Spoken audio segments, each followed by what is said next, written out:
lorsque vous êtes dans la dépression, vous êtes en fait régulièrement triste, voilà.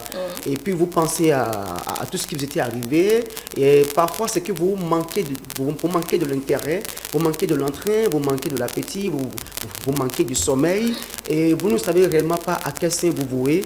Et on trouve plus facilement de solutions à guérir l'anxiété. Par contre, pour guérir ce qu'on appelle la dépression, c'est souvent très difficile, et c'est là il faut imaginer ou chercher d'autres astuces pour pouvoir corriger ce qu'on appelle la dépression. Oui, pasteur, sur la même question, vous, quelle différence faites-vous entre ces deux troubles? Ok, bon, moi je peux dire que l'anxiété qui est déjà l'inquiétude, vous savez, nous sommes, tel que je l'ai dit au début, nous sommes dans un monde de besoins autour de nous. Je crois que ma soeur Modeste vient de dire quelque chose. Il dit quand tu es dans une relation où tu ne connais pas peut-être l'issue, la fin, ce que cela va donner. Donc, il y a cette peur-là qui est là.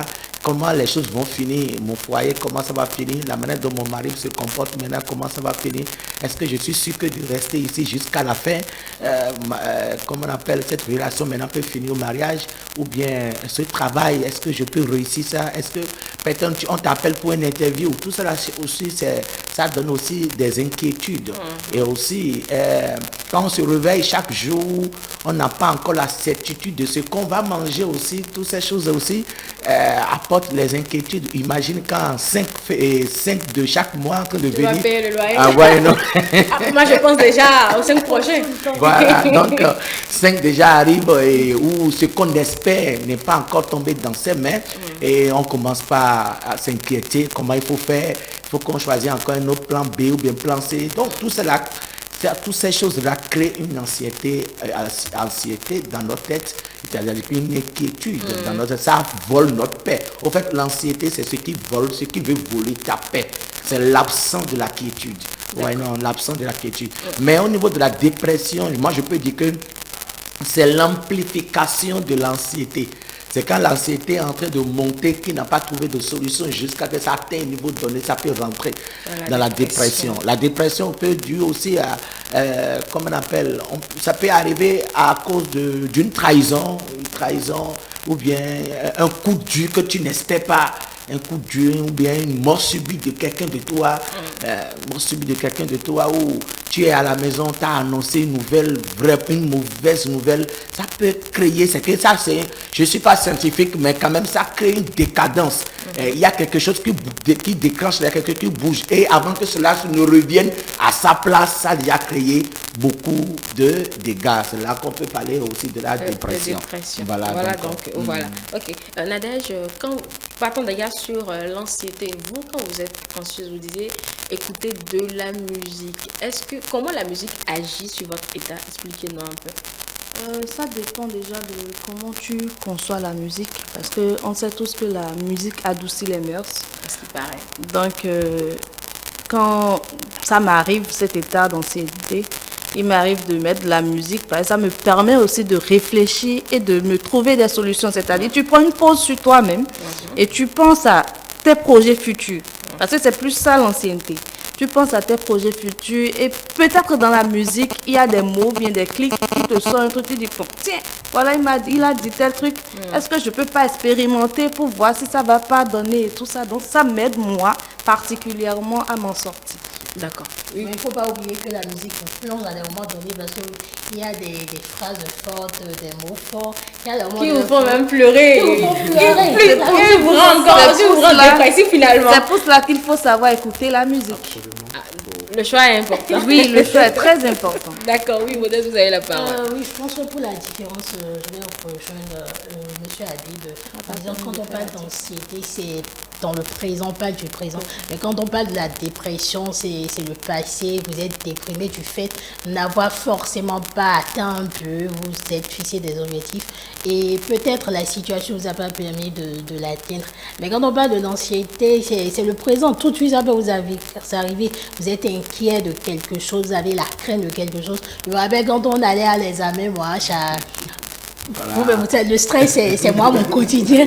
Donc, quand j'allais à l'examen, je me rappelle, j'étais tellement inquiète la première fois. Je ne croyais même pas. Non, mais Non, pas ça. Parce que j'ai foi en moi, je croyais en moi. Mais quand même, vous étiez stressé. Mais j'étais stressée. Surtout quand on rentre dans la salle.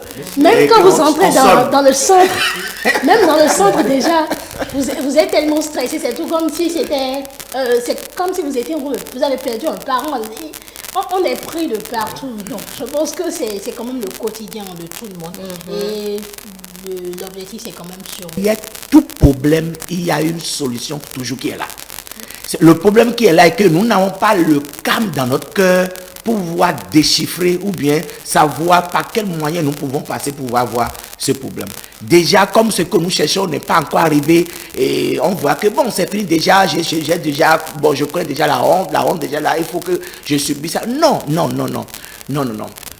Dieu qui t'a créé, il connaît le problème avant que cela n'arrive avec toi. Voilà. Donc, deuxième chose que moi j'aimerais encore dire est que quand il y a ces choses comme ça qui arrivent, il faut que tu calmes, il faut que tu gardes ton calme complètement. Il faut t'asseoir, réfléchir et demander à Dieu par quel moyen je peux passer dans ce problème-ci. Et troisième chose est que il faut toujours avoir cet espoir qui est devant. Parce que c'est le manque d'espoir qui amène dans la dépression. C'est manque d'espoir qui amène, je crois que M. Abel vient de le dire, c'est manque d'espoir qui amène dans la dépression parce que la personne n'a plus d'issue, c'est que bon, après ce chemin-là, le pont est fini là. Mais si effectivement le pont il est fini là, mais qu'est-ce qu'il fait? Oh, le pont n'est pas fini là, c'est des mensonges, c'est les mensonges de l'ennemi dans nos têtes. Le pont il y a n'est des pas situations où franchement, quelle que soit la densité du problème, quelle que soit la densité, la multiplication du problème, quelle que soit l'élévation, je ne sais pas le mot que je peux encore employer, d'une manière ou d'une autre, il y a toujours une solution. C'est ce que les motivateurs disent tout le temps. Hein. N'est-ce pas un peu trop facile, Pasteur Lokona? N'est-ce pas un peu trop facile? Parce on voit des affiches dire quelle que soit la situation, c'est qu'il y a la solution, il faut espérer, garder l'espoir, machin, truc, on sait. Non, vous avez, le dire c'est facile, c'est la pratique qui est le problème. Mais c'est une vérité. Ça ne veut pas dire que cela annule la vérité. La facilité n'annule pas la vérité. C'est une vérité générale et fondée même. Parce que tout problème a une solution. Bon, je vais vous poser une question. Y a-t-il pas de problème qui t'ont angoissé jusqu'à ce que, mais quand même, tout qu'on fait, tu t'es en sorti dedans? J'ai fait avec. Mais quand même, est-ce que ça t'a emporté? J'ai fait avec. Est-ce que ça t'a emporté? Tu es là. Je suis encore là aujourd'hui. Tu es encore là depuis, encore là, non. Donc, c'est celui non, mais moi, la dernière anxiété que j'ai eue, je ne sais pas s'il faut la raconter, c'était un stress. J'étais un stress. Ah là là. J'ai fait de l'hypertension. J'ai fait du palu en même temps. Donc, tout était mélangé dans ma tête. Franchement, je ne pouvais même plus respirer. J'étais étouffée. Même les soins qu'on m'a fait à l'hôpital, j'ai gaspillé mes sous pour rien parce qu'il n'y avait pas... En fait, les médecins ne pouvaient pas m'expliquer ce que j'avais concrètement. Ils ont essayé de m'appliquer des soins parce que, bon, je me sentais mal, mais je ne me l'expliquais pas. Je me suis juste donné 2 jours à oublier le motif de mon stress. Et puis, je suis passée à autre chose. Les maux de cœur, les sérums ne peuvent pas guérir ça. Les maux de cœur, les médicaments ne peuvent pas guérir ça. C'est le problème qui... Parce que toutes ces choses, c'est des problèmes dans notre cœur, c'est le problème dans notre âme. Ces choses ne peuvent pas guérir ça. La seule chose que je voulais, je l'ai déjà dit, que d'abord, il faut garder ton calme et avoir cette foi que la vie n'est pas encore finie là d'une manière ou d'une autre. Et deuxième chose, c'est qu'il faut aller vers ton Créateur, à genoux, toi, prie, demande à Dieu de te donner une issue dans ce problème. Quel que soit le problème, même si c'est ton mari qui est parti, même si c'est quoi que ce soit, dis à Dieu, d'autant plus que tu n'es pas encore mort et que tu es vivant. C'est ça qui est le problème. Parce qu'il y a un problème dans les Écritures, c'est qui ont dit que le chien vivant a plus de la valeur que le lion mort. Le chien vivant a plus de la valeur que le lion mort. Imagine quand le lion et le chien sont vivants. Qui a plus de valeur, qui a plus de force? C'est le lion. Mais quand on dit que quand il est mort, il n'a plus de valeur. Le chien vivant a plus de valeur.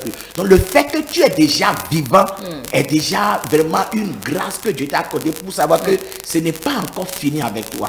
Il y a des gens qui tu souffres, mais va à l'hôpital. Tu vas comprendre que là, tu vas abandonner pour toi, pour pouvoir pleurer pour ces personnes-là. Donc, déjà que tu as la bonne santé, déjà que tu as, comme on appelle, la vie déjà en toi, sache que le problème est réglé. Va vers ton Dieu, parle lui, c'est ton Père, c'est lui qui t'a créé. Il t'a dit ne t'inquiète de rien.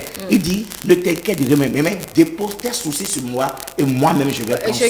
Ceux qui n'ont pas trop la foi, qui maintenant, notre soeur a parlé de la musique. Voilà, il faut aussi savoir écouter la musique aussi. Hein. Tu es trahi et tu allais écouter une musique de quelqu'un qu'on a trahi. Là, maintenant, tu es en train d'augmenter le volume. Tu vas te mettre à pleurer. Ah non, c'est important ce que vous dites. Il faut se choisir, il faut faire sa sélection. Il y a des gens qui jouent la musique, pleurent de 0 jusqu'à 5 heures du matin, jusqu'à que les yeux sont gonflés. Pourquoi? Parce que ce que dit la chanson, ça parle de son problème, mais ça ne donne pas la solution à son problème. Voilà, il faut chercher les chansons qui parlent de ton problème et qui donnent aussi la solution à ton problème. C'est pas que ce qui va encore amplifier ce qui est dans ta tête. Et aussi, il faut avoir des meilleurs amis aussi. Et nous qui n'en avons pas. Non, il faut chercher, demander à Dieu de donner au moins un ami. Il faut appeler quelqu'un. Et sors de ton cacouat. Ne reste pas tranquille. Parce que la solitude amplifie l'anxiété. Et quand l'anxiété est amplifiée, ça peut t'amener dans la dépression. Donc, il faut appeler quelqu'un, il faut appeler ami. Tu as Modeste qui est là, il faut l'appeler. Modeste. Bon, là, maintenant, il faut pas dire quelque chose pour Quand c'est pas la personne qui n'est pas la personne qui est dans votre famille, votre maman peut être votre meilleure amie. La maman ne peut pas tout entendre. Non, oui. Non, il faut chercher quelqu'un qui fait rire, quelqu'un qui fait sourire aussi, les gens aussi. Voilà, et voilà. Bon, il faut bien mettre Tom Jerry dedans et tu regardes. Tom Jerry. Voilà. Ah non, mais ça c'est vrai. Oui. Il n'y a pas moyen, vous allez forcément rire et oublier vos soucis. Je vous donne un exemple. Il y a un homme qu'on a déclaré à l'hôpital qu'il a eu de cancer. Il a eu de cancer et on lui a donné des délais de vie. Et il dit, ok, d'accord, il a acheté un paquet de Tom Jerry et il est allé s'enfermer dans sa chambre. Et il a mis ça dedans. Et la manière dont cela le fait, il riait, il était en joie, c'était en joie. Juste pendant au moins jusqu'à un mois comme ça. Il est allé faire encore l'analyse. Vous savez que le cancer a disparu. Le cancer a disparu. Je vous assure ça. Oui, c'est vrai, je ne le blague pas. Très vrai, le cancer a disparu. Vous savez, manque de joie nous amène la maladie. Les problèmes nous volent notre joie. C'est vrai, imagine quand tu n'as pas l'argent dans ta poche. Ça c'est le compte. C'est le hautement anxieux, ça. C'est ça qui crée l'anxiété. Et quand l'argent manque dans ta poche, quand le BCAO manque dans ta poche, et que tu as des défis devant toi, où tu t'imagines à ce qui va se passer, surtout quand l'école veut commencer, surtout quand le loyer s'approche, surtout quand là où tu vends, le propriétaire est venu crier sur toi, toutes ces choses-là, ça vole ta joie. Ça vole ta joie. La joie amène l'assurance. La joie amène. Mais c'est difficile. C'est difficile quand tu as un problème et que tu vas chercher à être dans la joie. C'est tout un équilibre. Et donc là, il faut, première des choses, il faut avoir confiance en Dieu. Et deuxième chose, c'est qu'il faut te calmer et chercher un moment de joie. Si c'est un problème de cœur, il faut un moment de joie là où il faut sortir. Tu peux aussi sortir aussi. Oui, comme il a dit, monsieur, voilà, aller en balade, voilà. regarder la nature. Voilà, il faut sortir aussi. Et il faut aussi manger. C'est la première des choses à faire. Vous avez vrai ou faux? Oui. Même si vous n'avez pas l'appétit, parce que quand vous êtes anxieux, vous perdez l'appétit, vous perdez l'intérêt à tout ce que vous faites. Donc il faut quand même s'efforcer. Il ne faut pas attendre que forcément on vous force à manger. Vous savez que c'est comme ça, donc vous vous forcez à manger, vous prenez des jus de fruits, tout ce qu'il faut quand même pour remonter la force physique, c'est important. Parce que quand vous êtes déjà anxieux ou quand vous êtes déjà dépressif, c'est que vous manquez déjà la force physique. Et vous savez quand même que les repas, les jus de fruits, autant qu'ils sont l'eau minérale, autant qu'ils sont, ils viennent quand même donner la force physique, la force à notre organisme pour pouvoir tenir. Je voudrais ajouter à ce qu'a dit le pasteur, cet élément clé dans la gestion de l'anxiété surtout. L'anxiété que vous avez traversée aujourd'hui peut revenir après-demain, ça peut revenir dans un mois. La même anxiété peut revenir. Alors, non seulement le pasteur dit qu'il faut se confier à Dieu, ce qui est important, mais il faut en même temps définir le mécanisme qui vous permettra de pouvoir anticiper sur cette anxiété qui va repasser demain. Je suppose que votre anxiété, c'est que c'est le 5 de chaque mois. Votre anxiété, vous, c'est le 5 de chaque mois. Qui vient déjà. Qui vient déjà, je suppose. C'est déjà là, pratiquement. Et quand ça vient, vous savez que peut-être vos charges ne vous permettent pas de pouvoir répondre au sein de chaque mois. Alors, qu'est-ce qu'il faut faire? Il faut déjà anticiper. Anticiper, c'est voir peut-être pourquoi ne pas appeler l'agence immobilière, le propriétaire dit tiens, ce mois prochain, je ne sais pas évident qu'il puisse respecter le 5, mais donne-moi jusqu'au 10, au 15. Tu anticipes ou tu cherches peut-être, pourquoi pas Les propriétaires n'aiment pas ça. Oui, mais surtout ceux qui ne comptent que sur ça, oui, mais... ils n'aiment pas ça. Oui, mais il va comprendre quand même. Il va comprendre. De toute façon, vous savez quand même que vous l'avez quand même tenu informé, c'est très important. Ou peut-être vous essayez d'avoir une activité parallèle en dehors de votre activité, une autre activité parallèle, quelque chose quand même qui pourra quand même vous permettre d'anticiper sur cette anxiété qui va t'arriver. Ou si c'est peut-être l'emploi. En tout cas, il faut avoir en dehors de la prière, en dehors d'avoir confiance en soi. Mais il faut toujours avoir un plan B parce que la même anxiété peut revenir sous une autre forme, d'une autre manière. Et c'est ce plan B que vous mettez en place qui vous permettra de pouvoir anticiper. Donc, cette anxiété qui vient quotidiennement, pour vous, ce n'est plus une anxiété, c'est une situation à laquelle vous êtes habitué. Donc, ça ne vous bouleverse plus, ça ne vous donne plus de stress. Vous savez comment déjà vous pouvez gérer ça. Oui, d'accord. La gestion, on va revenir là-dessus. Oui, et Nadège, vous avez quelque chose à dire entre-temps? Oui, je disais qu'il y avait une phrase phare que tu as sortie tout à l'heure, excuse-moi. Quand le pasteur a parlé de communiquer, tu dis, mais chacun a ses problèmes. C'est vrai que chacun a ses problèmes, mais le simple fait de dire, tiens, j'ai tel problème, peut t'aider toi à te libérer et aider cette personne si entre-temps avait la solution à te la donner. Donc, il ne faut pas tout le temps s'enfermer derrière cette phrase. Chacun a ses problèmes. Alors, on entend souvent dire, Modeste, que, eh bien, il faut éviter souvent l'objet de nos stress à répétition. Mais si l'objet de mon stress, c'est mon boulot, j'évite aussi le boulot. La question est pour vous tous. Hein. Mais on va commencer par Modeste. Mais je ne pense pas qu'on puisse éviter l'objet de nos stress. Déjà que c'est votre environnement, c'est là où vous vous retrouvez tout le temps. Il faut quand même avoir la manière d'éviter. Dans cet environnement, il doit y avoir quelque chose qui vous stresse tout le temps, quelque chose qui vous rend inquiet. Je pense que c'est cette chose qu'il faut éviter, pas éviter l'environnement. Parce que si vous évitez le boulot, c'est que vous vous retrouvez sans boulot, vous allez rester chez vous tranquillement. Et le stress va s'installer, même jusqu'à la dépression. Oui, c'est la même question, M. Rodon. J'apprécie l'idée de Madame Modeste. J'appuie à ce qu'elle a dit pour préciser que en dehors de l'objet du stress ou de l'anxiété ou de la dépression, il faut aussi voir quelle est la cause. Ce qui fait que nous n'arrivons peut-être pas à bien gérer le stress ou l'anxiété ou la dépression parfois, c'est que nous n'allons pas jusqu'au fond savoir qu'est-ce qui est la cause de notre anxiété. Mieux connaître la cause de l'anxiété nous permettra d'avoir des astuces clés pour pouvoir gérer cette anxiété ou gérer peut-être cette dépression pour mieux nous en sortir.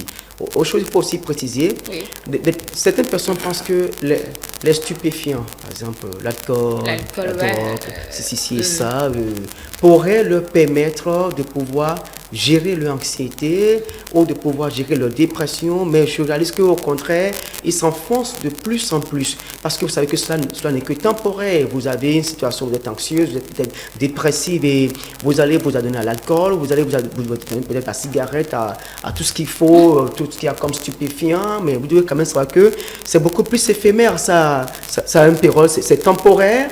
Mais est-ce que ce n'est pas l'effet recherché justement, que ça règle momentanément, que ça nous fasse oublier le souci sur le moment? Non, justement pas. Parce que lorsqu'on parle de l'anxiété, je pense que pour la gérer, ce n'est pas d'oublier, mais c'est de plutôt le régler. Si vous l'oubliez, c'est que vous le cachez, vous le mettez dans vos oubliettes et vous n'oubliez pas que ça revient rapidement. Et quand ça revient, c'est encore plus dangereux que ça n'avait été. Donc, quand vous prenez ces stupéfiants, c'est temporaire. C'est juste pour un moment donné. Et c'est là. Lorsque l'effet des stupéfiants disparaît et finit, voilà, votre situation d'anxiété est présente, elle vous attend et il faut la gérer. Vous ne pouvez pas la gérer, vous vous redonnez encore à ces stupéfiants. Donc, au jour le jour, à chaque moment, vous prolongez la durée de vie de votre anxiété, mais vous ne la réglez pas, vous ne la gérez pas. D'accord. Nadège. C'est la même question. Éviter l'objet de notre stress. Chacun a dit qu'il faudrait plutôt essayer de contenir, si c'est par exemple le boulot, voir ce qu'il faut faire. Votre opinion là-dessus? Je reviens sur ma même stratégie, La musique. Parce que imagine-toi un lundi matin, parce que généralement les lundis matins, on est nombreux à ne pas aimer venir au boulot les lundis Personne matins. n'aime le lundi matin. Voilà, donc un lundi matin, tu quittes la maison, tu mets les écouteurs, tu viens au boulot. En sifflotant. Comme Imagine. En sifflotant. En sifflotant. En sifflotant. Donc c'est sûr que tu commences ta journée de bonne humeur. Donc je dis juste, apprends à mettre de la stratégie pour régler ton ancienneté. Accroche-toi à ce que tu aimes et viens au boulot. Ah, mais quand il n'y aurait plus de musique, vous allez faire comment? C'est pour ça que j'ai rajouté accroche-toi à ce que tu aimes. Oui, mais vous aimez quoi, vous? Moi, à part la musique, que tu sais déjà, il m'arrive également de suivre des films. Mais pas au boulot. Non, Ah oui. pas au boulot. Pas au- boulot. Non, pas au boulot. Mais sur mon poste, je peux me lancer de quelques vidéos sur le poste, puisqu'il y a la connexion. Je me lance des vidéos. Ah, ça fait rire. La connexion n'est pas faite pour ça. Ça nous aide par moment. Absolument, oui. Puisque quand c'est un lieu de haut stress, Voilà. écoutez, il faudrait bien se déstresser afin d'être efficace au travail, puisque Voilà. l'objectif, c'est l'efficacité, même l'efficience. Aller au-delà de l'efficacité, l'efficience, c'est quand ces situations viennent là, c'est compliqué à être équilibré. Donc voilà, oui. Qui peut vous en vouloir? Oui, pasteur. Ok, ce que j'aimerais ajouter, Oui. parce que mes prédécesseurs ont déjà tout dit, moi j'aimerais les faire comprendre qu'il ne faut pas fuir ton problème. On ne fuit pas le problème, mais on fait face au problème. Même si tu le fuis aujourd'hui, ça va encore te rattraper demain. Mais je crois que M. Habib vient de le dire. vient de le dire, oui. Voilà, il ne faut pas fuir le problème. Quel que soit le problème, sa nature, il faut faire face. l'affronter. Parce que quand tu réussis à affronter un problème et que tu as la solution, tu gagnes une expérience. Voilà, c'est qu'il y a une expérience que tu gagnes. Ça te donne une leçon, même si tu échoues. Ça te donne encore une leçon. Dans il n'y a pas d'échec dans cette vie. Il n'y a pas d'échec. Soit tu apprends quelque chose, soit tu délaisses quelque chose. Il y a toujours quelque chose qu'on apprend. Donc, d'une manière ou d'une autre. Donc, mais tu n'as pas fait ton boulot quand même.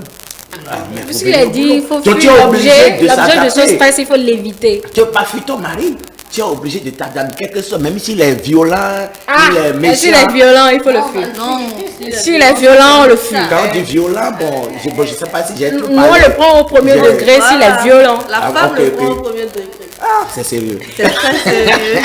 Mais qu'est-ce que ça veut Non, dire? Même il y a si peut-être quelque des gens soit- qui se retrouvent en situation de violence conjugale aujourd'hui. Oui, oui. On ne peut pas dire à une femme qui est en situation de violence conjugale sur les antennes De prendre ça. de rester là. Non, la violence dont je parle, c'est-à-dire, mais quand même, il y a des Il y a des femmes- violences morales. C'est Oui. pas que physique. Je ne parle pas seulement. Non, quand il y a affaire de physique, c'est grave. Il y a affaire de physique, il faut faire court parce que vous n'êtes pas dans un camp militaire où on doit te bastonner. On dit l'amour, On c'est n'est pas pas sur un bastonnage. ring. C'est pas bastonnage. Mais qu'est-ce que ça veut faire comprendre? Tu ne veux pas fuir ton mari, peut-être qui est en train de, quelle que soit sa nature, envers toi. Si ce n'est pas, il n'y a pas encore à faire de coups sur toi.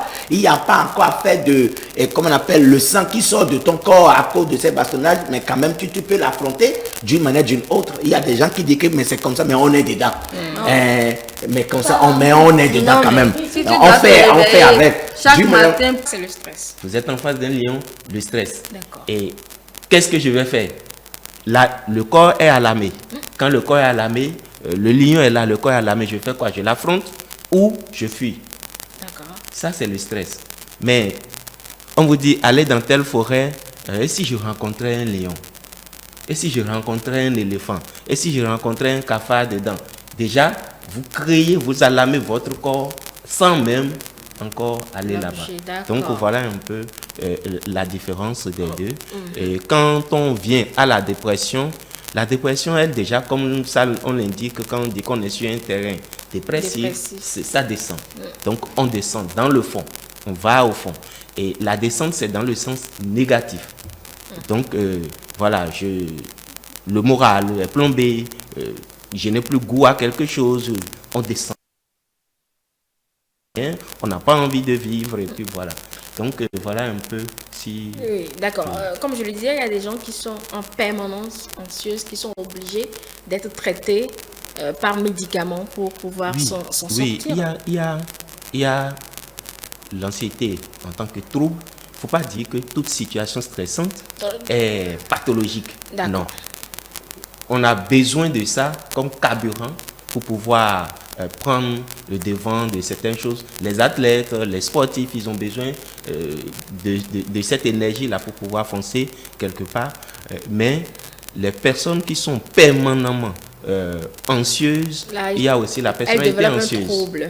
Il y a aussi la personnalité anxieuse et il y a le trouble d'anxiété.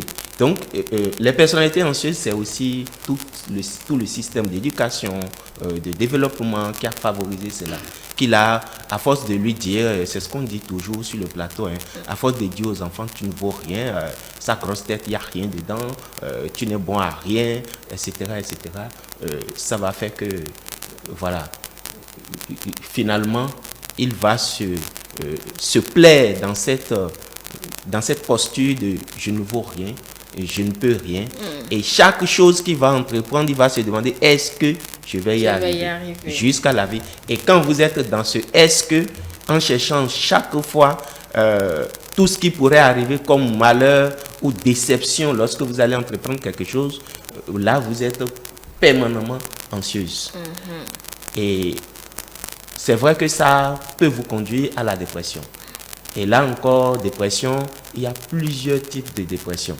Donc, mais la dépression ici, on va parler plutôt de dépression en termes de pathologie. D'accord, allez-y. Donc, dépression ici, c'est que vous êtes handicapé. Vous n'arrivez pas à travailler au quotidien. Vous n'arrivez pas à vivre en quelque sorte. Donc, vous êtes plus ou moins handicapé sur le plan professionnel, physique, mental même, psychologique, oui, parce que il faut aussi dire que l'anxiété, si vous êtes permanemment anxieux, ça va laisser des séquelles même dans votre corps, physiquement je me dis. Psychologiquement, on sait que ça c'est déjà, c'est le moteur. Mais même dans votre corps, il va avoir des séquelles. Parce qu'à force de rester à ne rien faire, même vos muscles, vos squelettes, il va avoir un peu de la non-activité à ce niveau. Donc, ça peut vous créer des tensions ou des problèmes musculaires et tout ça. Donc, la dépression ici, en tant que maladie, ça aussi dépend des niveaux, c'est vrai.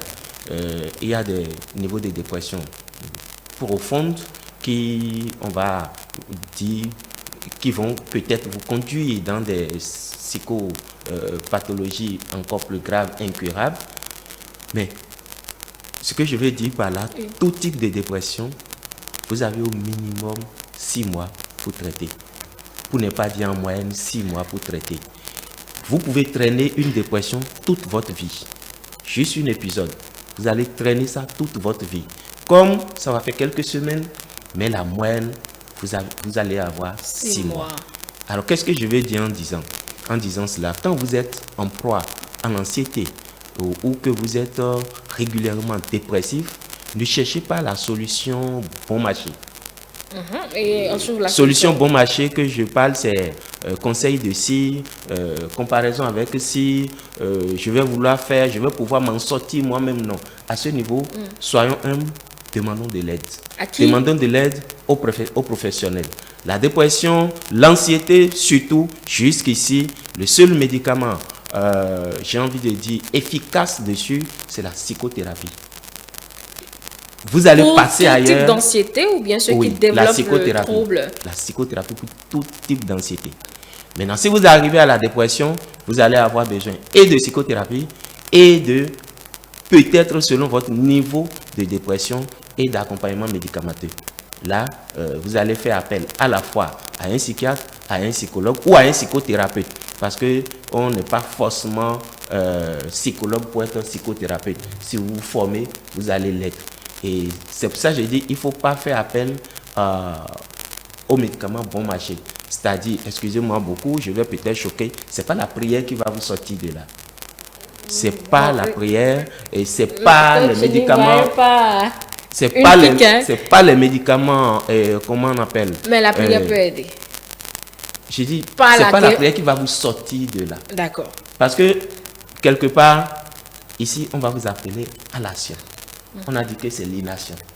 Donc, il faut pouvoir trouver. Et là encore, la motivation n'est que, j'ai envie de dire, juste un levier pour vous amener à bouger. Parce que si vous ne bougez pas, et dans la psychothérapie, c'est qu'on va élaborer avec vous les facteurs et voir comment vous trouvez les moyens vous-même pour pouvoir bouger.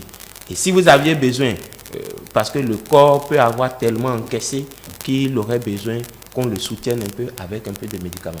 Et c'est là qu'on va faire appel au psychiatre ou à un médecin pour pouvoir vous appuyer. Donc ici, lorsque vous êtes déjà personnalité anxio-dépressive ou que vous faites déjà un trouble dépressif, c'est bon d'aller directement vers les professionnels pour vous faire soigner. Après cela, vous pouvez avoir besoin d'un coach pour vous appuyer sur quelque chose. Maintenant, si votre coach est en même temps psychothérapeute, ok. Mais si comment, ne l'est pas, comment ça on développe le trouble? Peut-être que on se dit c'est passager, c'est une situation passagère, ça va nous passer. Comment on sait que en réalité on ne passe pas à autre chose, c'est toujours là, c'est en permanence, on est en permanence dépressif.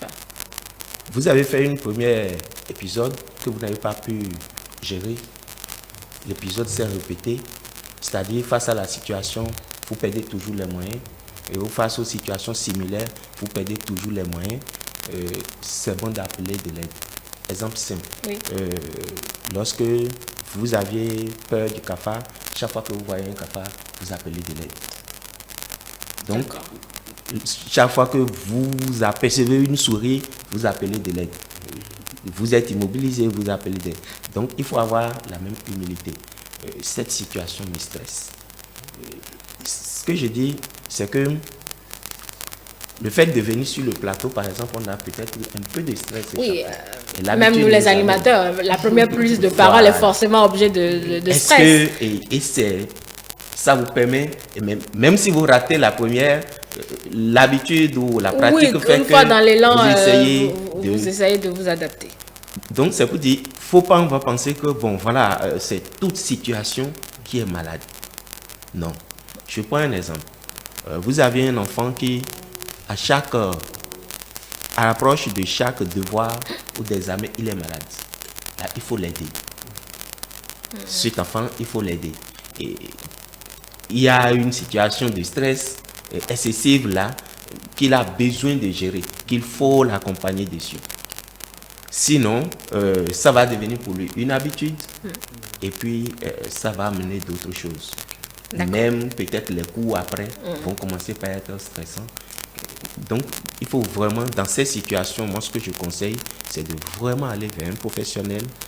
Ce que je dis, c'est pas qu'on ne va pas prier, parce que j'explique.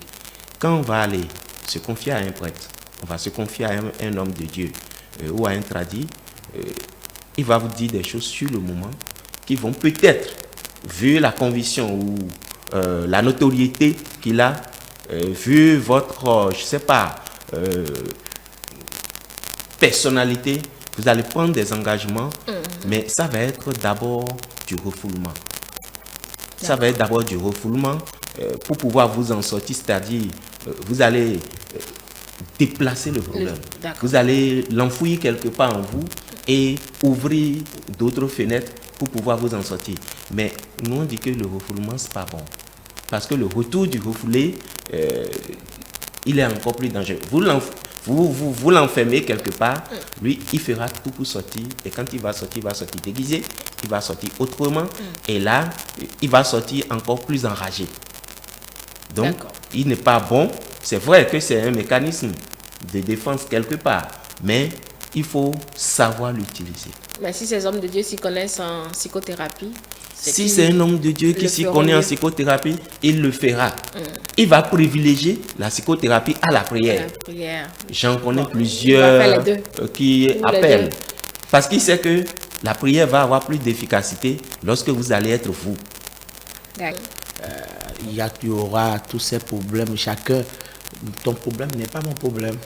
N'est pas le même. Le même. Voilà, donc chacun rencontre des problèmes selon son environnement, seront son domaine, seront ceci. Ce qui est ton problème aujourd'hui, ce qui toi tu traverses aujourd'hui, maintenant peut ne pas être un problème pour moi. Ça peut être déjà quelque chose que j'ai déjà surmonté une fois déjà.